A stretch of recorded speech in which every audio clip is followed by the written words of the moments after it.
and the Lord will bring light into your life. The beauty, brofuna make a may say the Lord will bless your efforts. And the Lord will bring your effort to light. And the light of God will come into your life. I don't think you assume ebedru wo kwan mu da. Enya de assume bedru wo kwan mu. Because Ewurade ne ye han ne ye nkwaje. The question is hinampo e na ye nsuro no.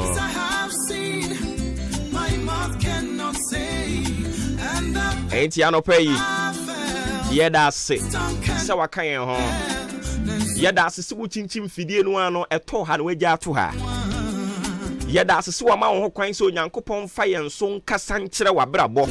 Ewurade mfa yen so nkasa nkyere wo honhom odawu mu. Ewurade mfa yen so na oma wo hunu nia ekoso wo man mu. Yeda ase bebre. So kamu.com, adwumamu.com, efieho.com, afuomu.com, baabia.com amo achinchim radio ne de ato ha na mutie yen. Yeni asododo. Yeni asododo. Ya desre ne se Ewurade ankoso e. Na ontinenim emfantrel as we humbly invite the presence of God to go with us and come with us. Baby, we need the presence of God to go with us and come back with us. Order our steps. We believe in Him and we trust He can do that for us. And I also lie, bang. Univem. And yeah, let me shock you. Today happens to be the 7th day of December 2023. It's a beautiful brand new Thursday morning. And of course, we're bringing you the Thursday edition of your most authoritative, social, political, and current affairs breakfast conversation. Easton's official biggest, most syndicated breakfast conversation is about. You can tell a friend to tune in. And I enjoy ya wadadie. I'll pray watch papa atna na kunya kesi enim. Da don ko papa nso tina kunya kesi enim. Obo oba ofori amanfo menyankopon no ono so otina kunya kesi em. Abofo be se opepe baako 1 million angels have been released to assist us. Dia yebe bia no abofo ikan ho a omode ye kwasande yaba. Enti yeden yara eyire so sire so seden. Hey, eya me nka bi wate. Oka untue sika. Eyire so sire so seden. Kasa kire wo kra no odawu mu no. Okra ne frɛ ne sɛn. Aha. Enti kika bi kire no. Kacha ne sɛ okra wo dami mu. Bonidin. Me de de menka. Bo okra no odawu mu no bo okra ni din. Sɛ okra asumasi, okra kwadwo, okra yaw, okra kofi. Ema no nso bɛka okra afia ne kenka ho na oyo oba na ka sɛ okra kofi dia na hu ti hai. Kacha ne sɛ okra wo dami mu. Eyire so ekire so ewa brabo yi mu seden Ewurade oye Nyankopon oye Benyankopon oye hon konkru Nyankopon ongu manimu aseda ya kan sa no ka sa nya adwuma eya betia dance di ankrofo de ba eduru ba bia ye wiese no aye nkasa bia me bia homa na tom na adansedi ahyase aba obisa na oyare da yare yempaso de bia wo so obo ba de yire so kire so se dan Ewurade ngumani mu ase nti ono so se ne nkoma na odi ano no se Ewurade ensem ya na oyana ubonyi ka no yenim se firiwo Ewurade wo nchen pen na eba sa eyire so kire so no Ewurade ayire so akire so but minimu se enya de obegumani mu ase minimu se wasem se o mantam piam ne enya yare sa eni nti yade ampa yi so amedai yare ni bedwane ahokire ni bedwane empokyere no Ewurade betu jatom asagura ne wasore kinken wanante wankwaji Yesu moja nguna numu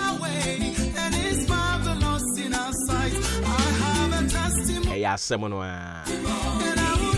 na obi anu ono mo obetumi abiti nyankopɔn asɛm no onyankopɔn ne som no is all about principles. So you just follow the principle and you are good to go. Listen, or say, seek ye first the kingdom of God and all righteousness. Uya, or say, and all other things. And to say all other things, you know, if it is about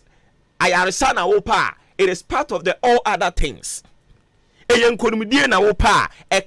other things, you know. The only thing that you have to do is to make sure that you believe and you trust in that God that every now and then I've been preaching to you about, I've been talking to you about, that we believe in the efficacy and the potency of that living God. Trust in Him. Trust in Him. Oh yes. But asɛm no a ɛyɛ ahotɔso asɛm a ɛno ne yɛnkuna nhyasɛm a ɛno ɛne yɛ apam a ɛda hɔ ma yɛne onipa biara a okyinkyim ne radio de to Ahenkan FM si wɔtie maakye no apam ne yɛ baako pɛ yɛne onyankopɔn a ɔyɛ apam korafoɔ no ɛne wɔ apam sɛ obi bia obetim ne radio ɛde ato Ahenkan FM anopa sɛ otie maakye awurade ma n'anim ngu ase da na eyire so kyere so sɛdan ɔto n'ani hwɛ benkum ne nifa a na dwene sɛ nipa nyina yi na ma no awurade bɛkae na pam a ɛda yɛ ne ntam na wayi na firi nkwanhyia wom wayi na firi mpatuwom yareda hɔ animguaseɛ de ɔbɔnefoɔ no asisu ɛka obi nko na saa 7th December yi a nyame adom anɔpɛ yɛ ade akye na awurade wɔ nyema papa ma wa ɛbɛbɛ mu no ɛka obi nko no na nka amamu saa ɛka obi nko na nka anɔpɛ yi yɛ nyina bɛtwa akyi a wopona no a yɛde nsagu yɛti esu agya wadwo adan a asɛm kɛseɛ bi asi. But the good news is that ɛna no na onyankopɔn ɛka kyerɛ ne mba ne sɛ mommo aboa ma ho tewofoɔ no ano mfa ma me wɔmo a me no mo wa apam awurade bɛkae na pam a ɛda yɛ ne ntam na medɔfo sɛ wakyinkyim radio na ade ato ha ne wagya ato ha yi awurade ongu w'animu ase da yɛbɛduru baabi na ho kyerɛ no mu bɛyɛ den. But eya na wakai say ye wo berima bia ne dindi Jesus na wa hye yembo se onwu yanimu ase eni nti yade ye beko he medofo unse ya na meta aka kire na no se mi twa me hu deliverance papa na niam bi ikoso a na enye papa ye nyina ye nipa ye nye betena atuufo no hwe etore bia na ka de. But we pick some of the things no a eya na onyankopon fa yen so ka kire wo no, we pick them and we apply them to our life. Into the last time, say, I wasn't feeling too okay. I'm saying, no, I have to pray for my own self. I believe in that. They could see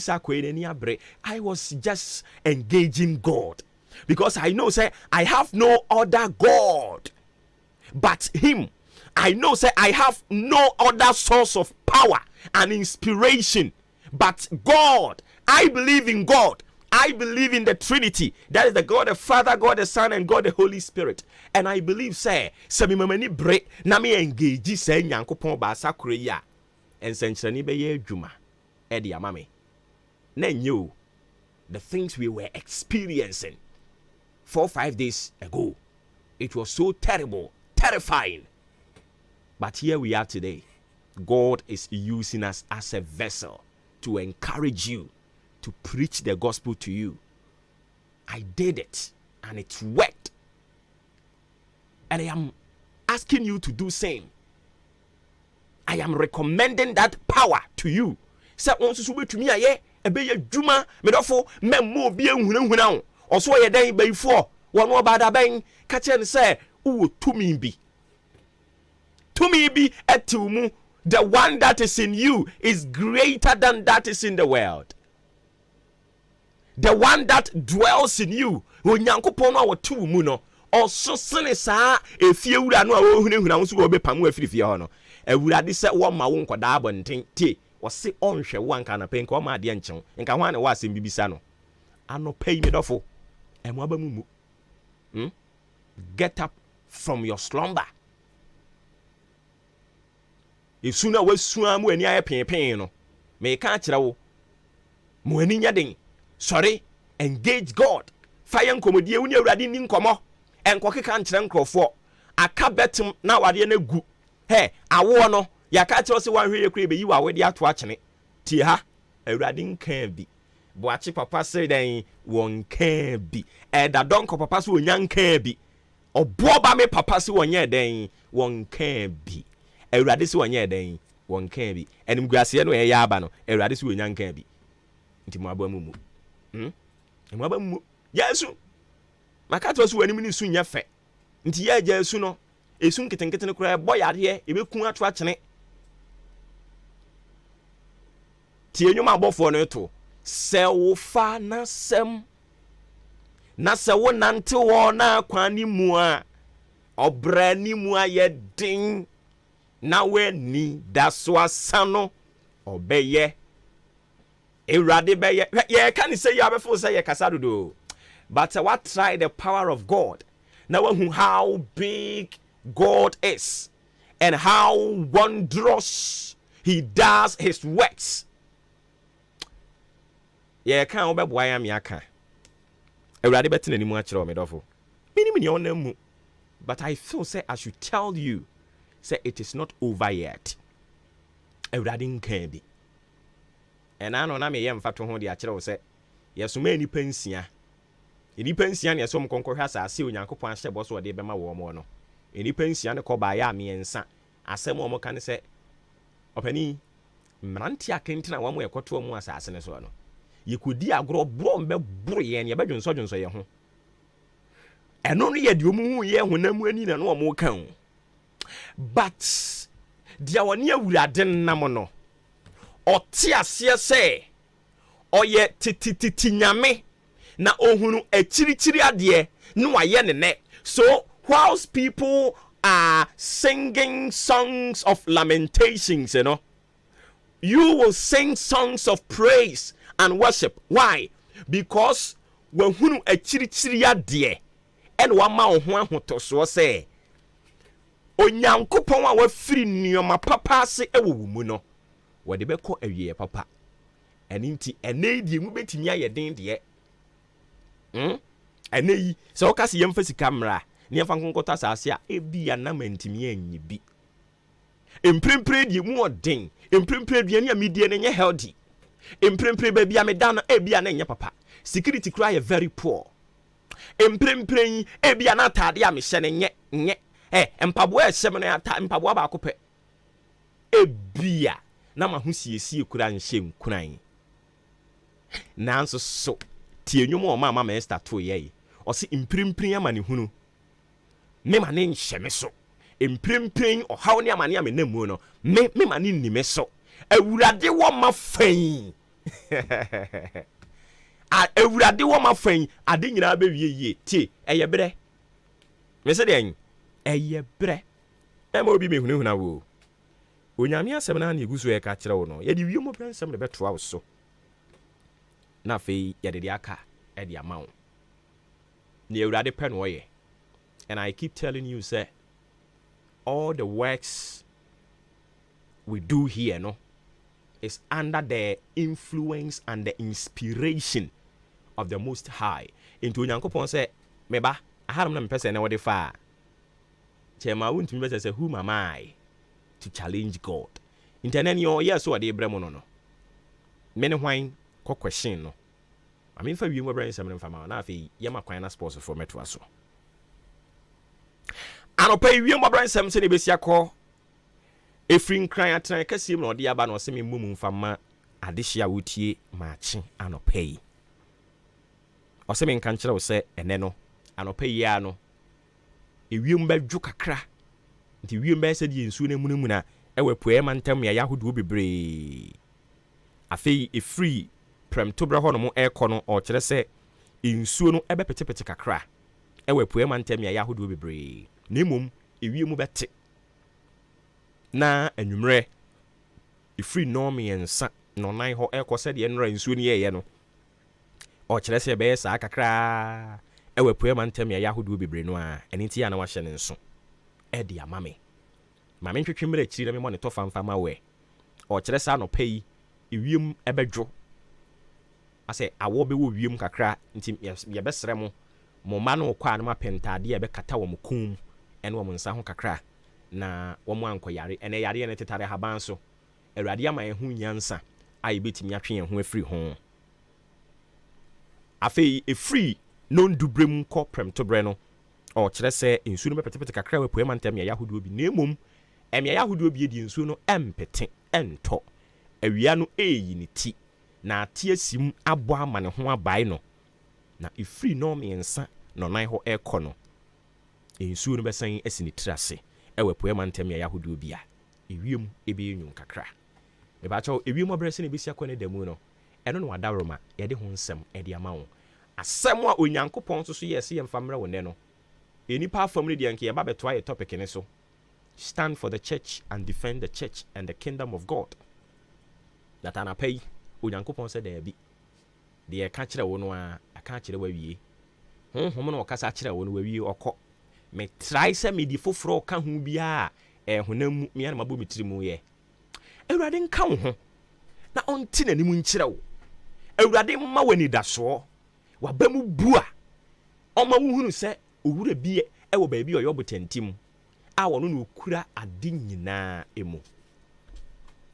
ebie mu odin prempren bate mu nya den emawurade oyenyansa bo akwanyame wo hunu akirichiri ade no aye ne and inti always no person we speak into the future and we believe in him se ono a we free enyama papa ase no o de be kwa wie papa ontina ni mu nkyira wo na onka wo ho na abri bia no stand for the church and defend the kingdom of God na enyama papa ewo mu a ewurade o de be ma wo ofra me obo ba ofori amanfo sports up next omu wi a ye be san ba na ye betoa osomne so e de ama wo ye nkomra. This is the moment we're waiting for. Ladies and gentlemen, it's sports time!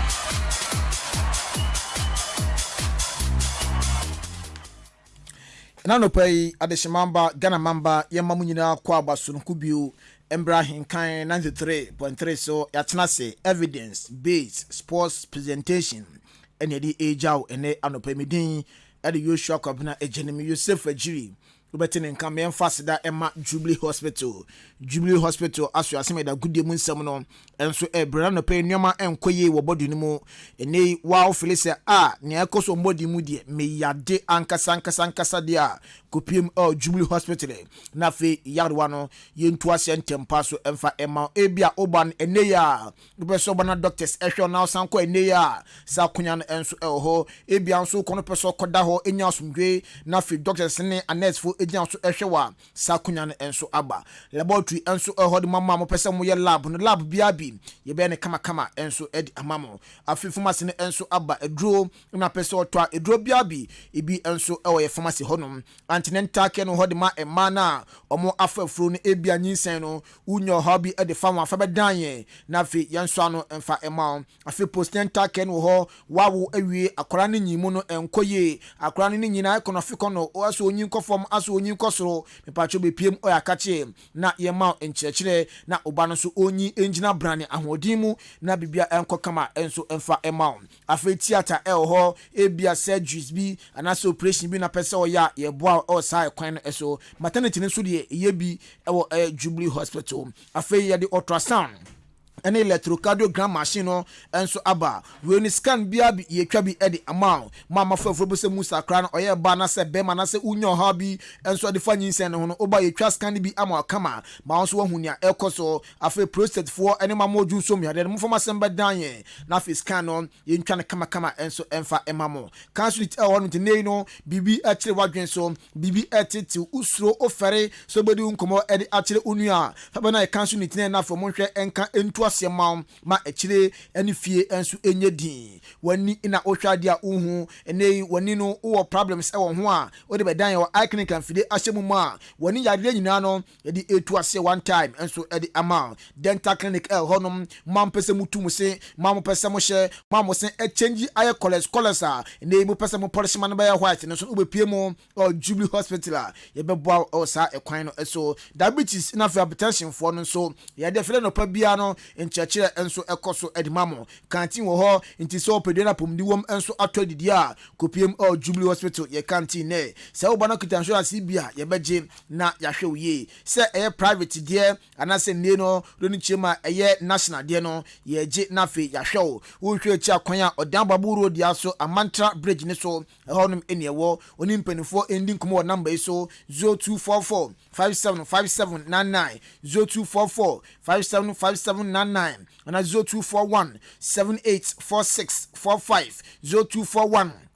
784645 na oni Jubilee Hospital enso edi enkomo Festus Enterprise ema yemfie mu afi ya sori ya dwuma mu enso aide ene uye bema na wofia enso ma oba na fe nkora no omoni eka fie adwumayefo enso enso ma adwumayefo no omoni eka adwumam ni na nya ekoso e wo TV no so na ekoso wo TV no so no wanya decoder papa ya na ho sempa anu ntini sa opedi decoder atoda bofie atoda bo office atoda bo adwumam dia mpachoko na kopie and so our Festus Enterprise na afie mo decoder jan na so pen sambo adwuma na to na bibia enko kama emfa ema multi TV ya ton bi DSTV ebi ho Star Times Canal Plus na ve 8G Plus combo ni bi die ni nyina no eto bi enso ewe yakachi ye to na fe recharge no so no yasan so awe charge ne kama edi ama we pie mo yempatam hanum nyina Festus bia okwa ye ton satellite na fe terrestrial decoders a eni da won ma esan ejane na so bia so die no a TV na pesoto Hisense Asano LG Samsung na afi Nasco de nyina no ebi enso ewo Festus Enterprise afi the TV 1 month enso aba decoder stance ebi ho remote say TV there and say decoder there no ebi so available honom afi ebia office bi na obie hospital school bi na usi ankwankwan wo fie na peso di AC enso eboma fa ene o ha bedan Festus Enterprise na afi yenhwe enfix ma kama na bibia nso enkoyi emfa emma ebia nso de one fa medanye wo de ko baabi o man fixing ye asai fort aba ho fa bedan Festus Enterprise na afi yenhwe nsesi fort na emma wa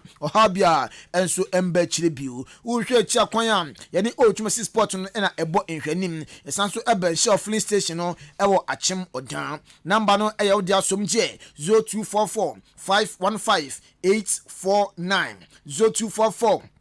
515-849 and 0269-305-785 na one Festus Enterprise enso edi enkomo Ramen Barbering Saloon treno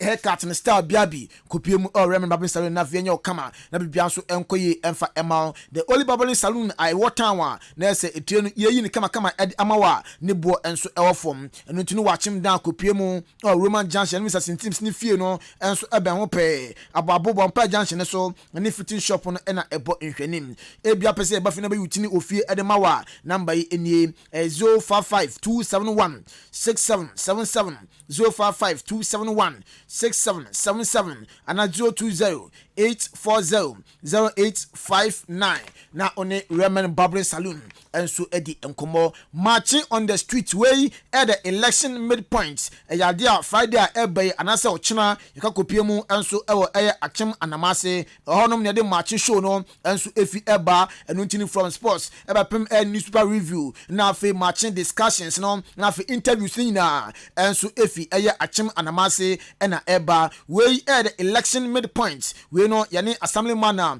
omu jama atom so ban ebedi nkomo adjoma dwenkyere trimupo na fe nisuade hu omwo enso de mo assembly na afi ne krumafo no so edi nkomo ahwe na mo pese assemblyman no ombedi momo na afi omo so mo to aba edem enu ntino ayade a echina oni endika subom enso ewo achem anamase na afi yenyina yenye show ne kama na bibia enso enkoye efamo obobofo amanfo chanadwam enso aye interactive interviews a na se betimi abona bibia akokama edi ama ama afei enusi nkyɛn a ɛyɛ ade 12 December Tuesday yɛbɛpie mu ɛwɔ host ɛyɛ nation ɛno no ɛyɛ akyem aboabo ana ɛde dwumadie no ɛnso stage ne kama na afei ne ɛyɛ assemblyman ɛnso ɛdidi nkɔmɔ ahwɛ sɛ nipa dinti na twotwo wuro a ɔmo gyina yɛtɔ nso aba no hwan na sɛfata sɛ aboabofo ɛtɔ aba no ma na afei assemblyman no obedi anim mmerɛ ɛne nkrabea na ɛbɛkyɛ ɛno nti no ɛyɛ ade a Friday ɛbɛ ne Tuesday yɛdi kaso bom ɛwɔ akyem anamase na afei akyem aboabo na bibia nso akɔ kama ɛde amayen ɛyɛ 6:30 AM kɔpem ɛyɛ 10:30 AM ne dwumadie ɛnso bro Raymond Achete Rat na afei Benny Tomauli na produce show no Yanshan Samnasi and Nano Pensia say and free heart to focus here Yankupon Aduma Quesia de anymore heart to folk airbo Yukumasia Santoro Kona game no a bit toja Banyana Sports Stadium no sooner game no tojanina and they say heart to folk for any baby and see praying or more airbo games home no Ukupi across Sports Stadium pin for Aje some of the bedi age may be tenya de heart to folk for a bit to me Aquaquesia kind of honor no and as a Casama for and my glorious Accra heart to folk Kwame operate Ado and then come Accra and so at the job or the preparation and the choir among so akwana bibia koye and so the amamuna at the adjusting and coupon adma quesia there no cre some kusioma kano or a Kumasi Babanyara Sports Stadium no so no more and a airbo as home team now for Kumasi as Santoroko and so airbo as away team na bibia akoye at the moment yente and coma na se Kwame operate Ado at the Ajay. From the players and also the technical area and the background to warm. Maybe I'm usually for the whole book my better than the square we walk by. Now I'm up now. I will guide the last week and this week I'm normally Chelsea boy or more tonight. That is where we are going to sit. No more match now we are going to Chelsea tonight. But when it comes to the support base, now to command there, your baby are trying to back elbow post back on the right side. In your hand, our supporters will be based. So will be so that we can all enjoy the group. We ain't going to be a Odijana on fancy wa Oberina Fabisana say Yanity, say hard to folk and Nanama Amope Coach Vicente, and our pair fan of Coop Nombon Nasi too, and then if you could me attend say Sika Kono Omnino Edin Como, and if you are pre Communino Edin Como, Papa, your fellow a year Bashur Hayford, Omnino Edin Como, and I feel one coach Bia, Ukupium, oh, you can in Patama Juma, and so and also Kubisa Kwame Oparado say, and Enkoma or the Ejai. With the substantive head coach, most definitely people will come up with names of coaches all around. But then for us, even though it is very important as we continue to search, the most important thing we want to do now is to focus on the Sunday game and then go in all out every single football come under one single family umbrella so that we'll be able to confront the assignment ahead of us. Now, amongst our assignment, we show amongst our say you prepare a substantive head coach, so that they also continue to work on their line. And as and when it is agreed upon the individual or the tomorrow, then we'll be able to bring that news to our followers. We am command as a Casama for Adama Glorious Accra had to football Kono Kwame Opare Ado and a Jane Anope. Yeguso Ejina Hearts of Folk coaching issues and Semnamu na Numu and honorable Soa Odote or a member and as a board member Adama Accra Hearts of Folk Bobo Kono or then some Kakaba to just say in Primpin Hearts of Folk and Nemun Obi Organa Bia and so undangering Huda say in Primpin situation Hearts of Folk and Nemuno a dear Nes Omakosa situation or sin to folk a long-term project enunti na Martin Koopman enso esan 3 years contract dealer sa plan on enso entimi anya dwuma was out to folk leaders including Togbe Afede nafe ono nafe mpenifo aka nyina no omo gidie some na to folk enso etukwa kopiemu or the right direction how to folk enso eko or see pempen de omo ko the right direction enso ade a eho madwen no consistent resource how to folk team no omo sa enka. Who in Ghana expected the Hearts of Folk will be in this situation because of certain things that we have identified as the problems in the team. We thought we needed to bring a matured head, and we signed a 3-year contract with him. We wanted to have a long term. We brought in a technical director so that we continue to build on the physical foundation that we built. It's unfortunate, sir, it didn't work out. So Nyanyan says that it didn't work out. We need to take a deep breath and make sure that we take the right decision, because we believe, those of us leading Hearts of Folk, led by Toby Afede, we have no doubt that we are taking Hearts of Oak in the right direction. The only thing lacking now, that the results, the consistent results, is not really, there's a small variance considering the potential we have, the investment we have in the team, everything that we have laid, because I don't think anybody, any objective person will say that Hearts of Oak is in the wrong hands. I don't think so.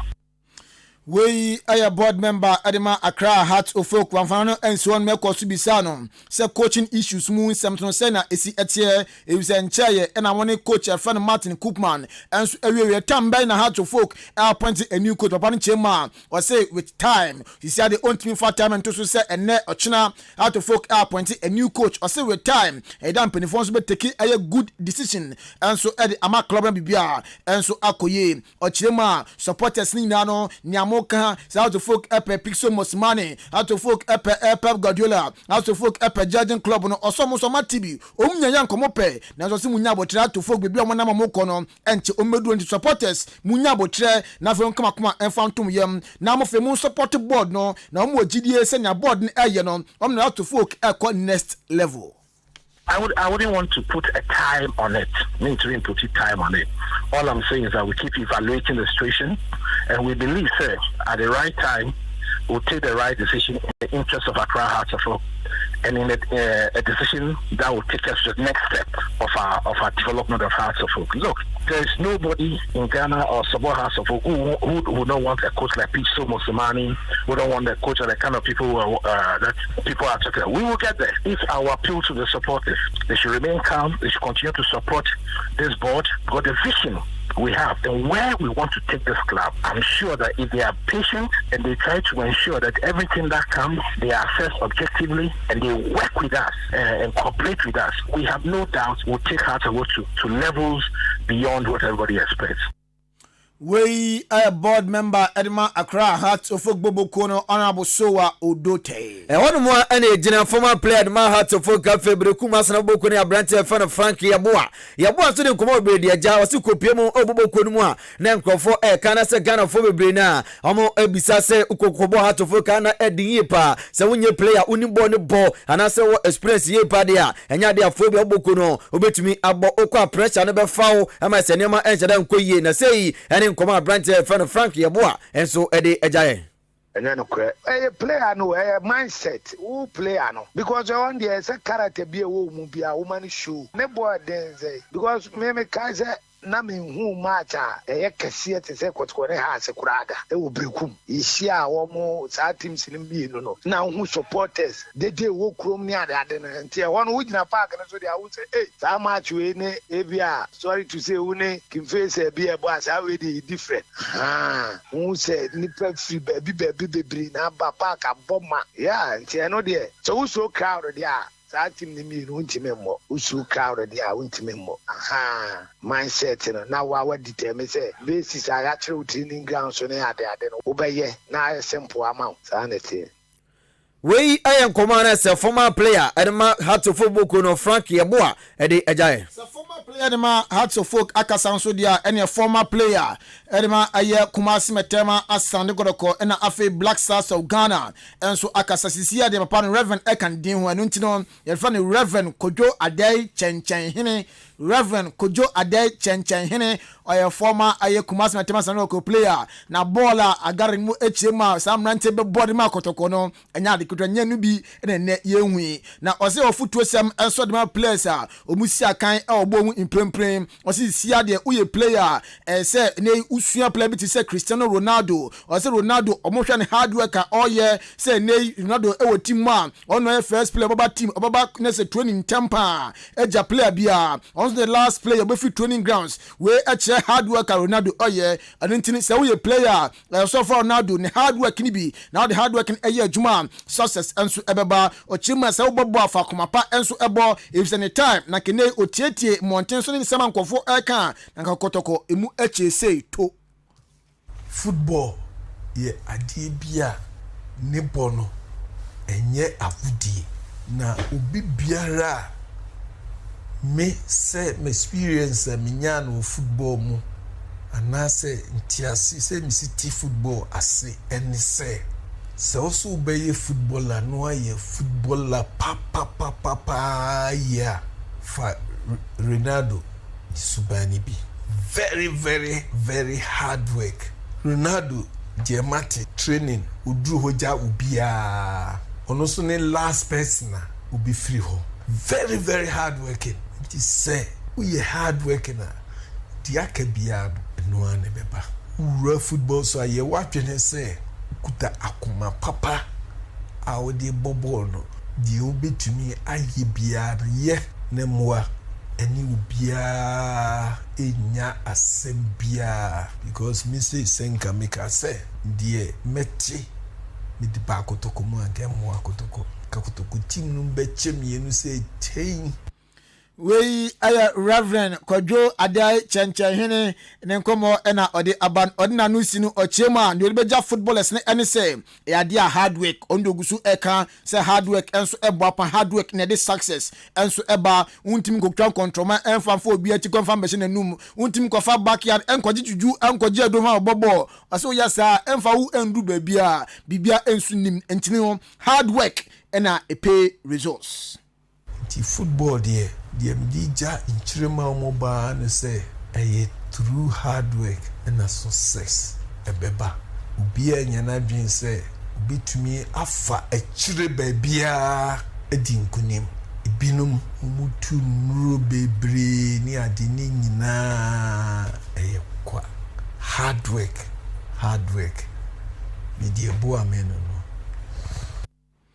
Enti ono ne ebo ano enso eno no enti wo de na beboa o fa bia na se fa nso fa ye wadwuma na Reverend Ade Chenchen hina ye kana semi na oye part of Ghana Black Stars team 1979 omu wini eye African Cup of Nations edema Ghana with Joka afe PSK Paha ofe eye Ansan afe Adolf Amamo no head coach eye Frederick Osamdodu Willie Kruche munyina na fo pokrefu ye munyina papa yi enso ne mu si akanya ne rich history of football mu de enya ha ene ebeka no Yana ni MFA na fe yenremu enso former player ma Bechem United Hato Fokim Faisa enso NFA bibia ni go start boku na Brent FM na bed na go tete obeka ya last season ye bowie no no NSA oji go kina 18 goals na Brent enso ehye mpinfo nko na baso a na ese de 5000 Ghana cedi voucher de amano so nko hwe se na fenko siesie ne se wona bibia nko yi Brent enso edwaye papa obeka se Ghana Premier League no enya de auto akoso bobium osi onyakonya tukwan eko Ferro Asland ekonya contract biara nke se obona so team no konya ne se ontra ho na next season ana fe wa hyase enso akobo ose ne de ontumi ntra eni team penford ni kolon ama se nema ekoye de ama no so pempen ya be de ye bisa ne se yanya ne nte se bibia ne Gold Stars asanso obona humom so omra mesi akan enso mfema omu se ni nkoma abrante a ye fe na bed na go tete e de ejaye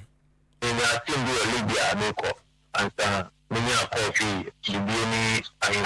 inti we contemplate mishania let's yeah, but that's Nipa Nana, when you say minimum DK crunchy, the minimum Sadina, that 24, and 24 Okonimuna, I'm afraid. I will be coming to a penny water, let me have a bomb for the season, and I may say, then I'm not a minimum with you, into the person can have a ball with you. Maybe I'm not sure maybe I tell you with you, but still I mean to see on the Yami. And I mean to know so much, to me, for the rest of the season, about 6 months. So we should not come to the swimming ball league. But if you follow on the team, and you're in Copa, Omukata, what me at Unti Omukata, if you do, Yakata, I could do anymore. I'm already said, because Libya team on the channel, double. They listen to me.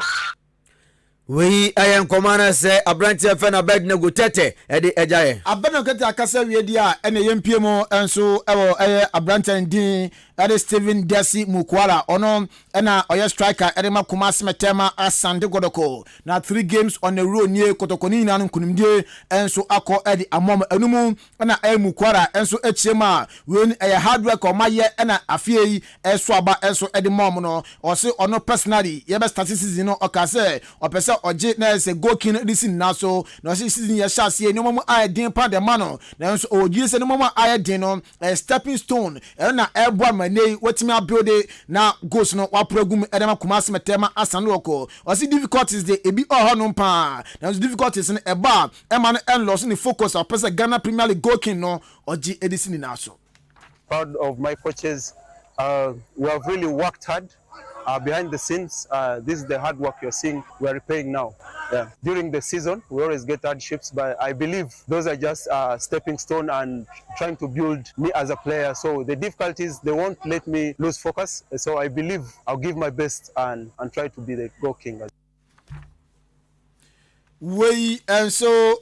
Stephen Decimu Kwara striker Erma aya Kumasi Matema Asante Kotoko. And run a better just a copium be go stars and as a coach no and I shall one and Yamakoye Ediamo coach Michael say last season no modern bono na a kedra ye pan so a few the Yaman Koye and so informated net to Kwaya Kwamano and I did na Kwakoye in Bidia Basso still and Yama Anshan Koye and Famano and we had a better just say about Nasi too. You see on your head coach no and for being go stars who could be na Amopamana and as Samuel Remo and so Akofa for my coach at the Mabo for Kotano pa ye fan from Poman so some effect Jumano Embo and from Biano Gustasa Midimu and Comana Cacano and so dear Jow. Young Conco from Crosso, Yan Shassian Fenfi Spain, Copa the Ray Games and Ebasuna say and our results no Equia Malaga and Bobo Quefan Edinsi at the Ebony Malaga Edin Kunime Kanu Bakwa Nessa Eldinsi almost Omantimi Ante Afe Terasa and so Atinasi Ama Deportivo Alaves Echane Kanu Bako Teresa Fon Entimi Ante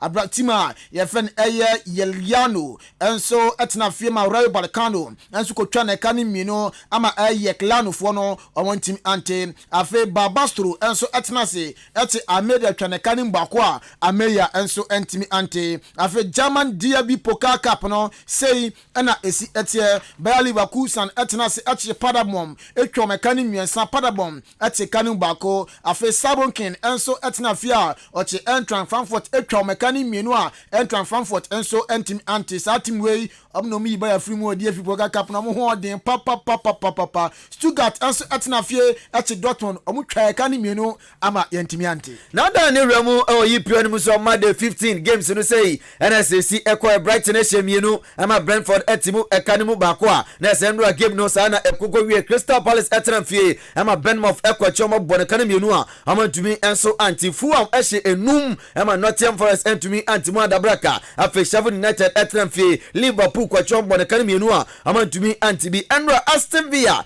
and so Ekumosono Ama Man City for Gomekana Bakwa Ama prayer Ama to me ante na Manchester United Andra Bopa as en kofo ebo amuche Chelsea pomekanu mienua na se Chelsea ete kanu bako enenya me adoma na se Everton etrefi oni Newcastle ebo and Tottenham Hotspur etrefi and West Ham United and so abo Andra United bobo amo bobo nkasa Yankwe Pep yourself Guardiola Enra Otenase ama Aston Villa echini twa ne kanu bako ama Man City entimi ante na aye after the game ne edin ko na papa na echema was on the league no still na obaji esin na so found say in Premier League no other 4 position was league no obaji na okache wiase nyina say afie so timi age league age FA Cup Essential Champions League na odnugu gaga nyina be guo we say sia de wiase nyina de ono Pep Guardiola ono the best about retire every coaching mo na wa ene jana na se juwe for abankrata da ko Premier City am say mabranti a ye friend Kevin Phillips no omu hia ne yepa na se omu gitum some de e mom loan dia na se ni na se monthly salary na se week salary ogino empirifo be se tua e de amalo fisi se abranti oje 150,000 pounds Juventus omu pa abranti no sika pa de omu nibi yegusu ejina Juve boboko no na ebeto odwa se abranti e friend Jadon Sancho sia kan Manchester United sia de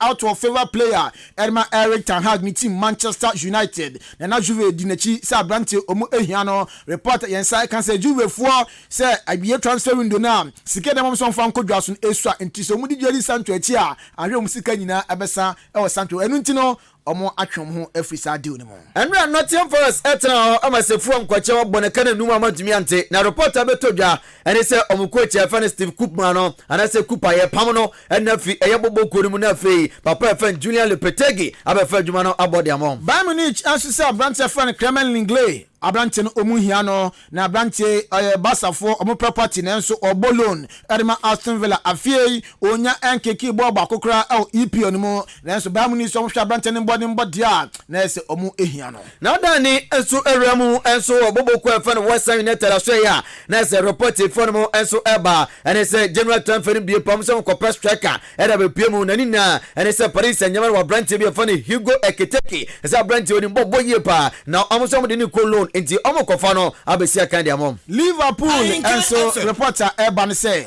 Liverpool team no some to defender if say abrantia ye friend Joel Matip osia kan dem on the center defender omo pair with abrantia friend Virgil van Dijk abranten akopra na omo say nei omo hwe ligament na ebeko be say at the end of the season na onya ensia kan anfama Liverpool enu ntino report yen second say Liverpool transfer window ebia January on mesan ato a defender bako aka no ho Barcelona so ya report ya banete nyankopon ya doma next year next nkofo ya 125 years mo so ya na mo kan house for there Barca for nyiye papa na mo say nsia there omo badge am be she aya amujesi am be she no next season no omo ya badge ne kama na fe omo de abo ho say de be ya hu abun say Barcelona boku no enya 125 years and Manchester United and Chelsea e de abani na ekowie esu enso edema boboku a ye fra no Chelsea game no end 2-1 in favor of Manchester United. Enumu na Mauricio Pochettino MP or your coach edema Chelsea ochema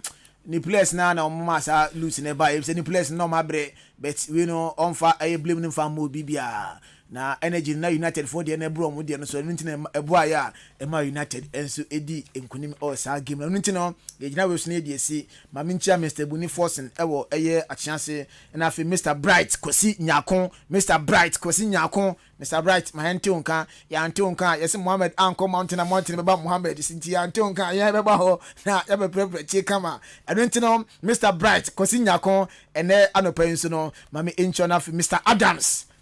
Adams. Yes, HL. Ejina so near the evidence based sports presentation and opedia no edi esiha na fe captain in the morning. Obobo fori amanfo atwas midin ade Joshua Kwabene Jeremy Joseph Faji otini kan Raymond Ashetero ate police show from afar na afei Beni Tomali enso epepian voice na etum edi mayen. Yedisia ne ejemu edi ama captain in the morning. Obobo ofori amanfo kopim tama nondu ebebo.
So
adisiye obuoba ofore amanfo emamo ache ediba ahenkan 93.3 FM.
Yam fast and confirm the sports team Joshua Kwabena Jenim Oni Kofi Ejiri Ben Mauli Yedong asi etwa so sharing so much and only jumedi anything of frame or boba ofuri amanfo yetwa so Sam 37 minutes down 7 a.m. Still Yawoda 7th December 2023 ayene Unse Yakopon Yadomo a fit se pepe. Abono nsun na tese abato no se hyase no nwotwe nti sabre ni nyina sanlai a yakwakoto aba afi se ne pepe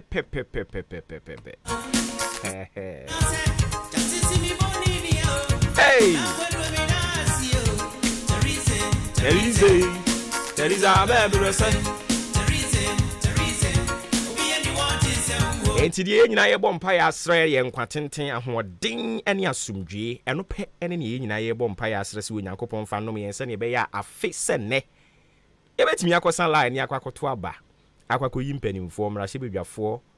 ene omampanyini a oba bedi o man Ghana so after ye yete ho yi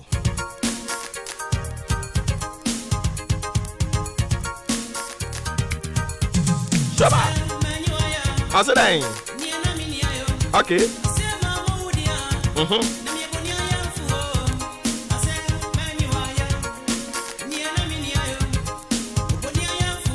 Oh. There is a baby.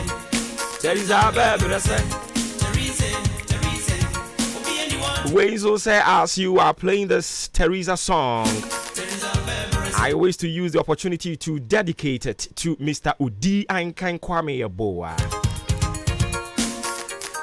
I remember him anytime I hear the song Nyame Unshira no bebre. It's from Nimsi and Ode Echo Ama Udi Ahenkan Fm.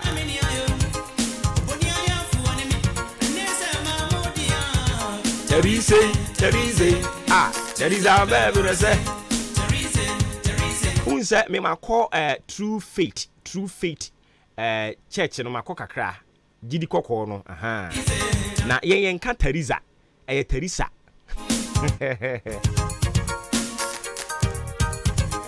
obi se obo baby bia wa ye bi da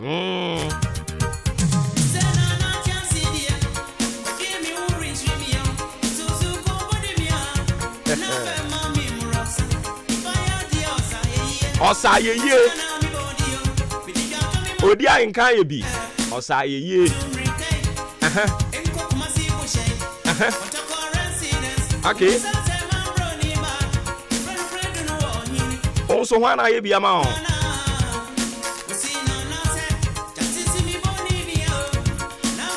me dem so odi ankan ye bi pa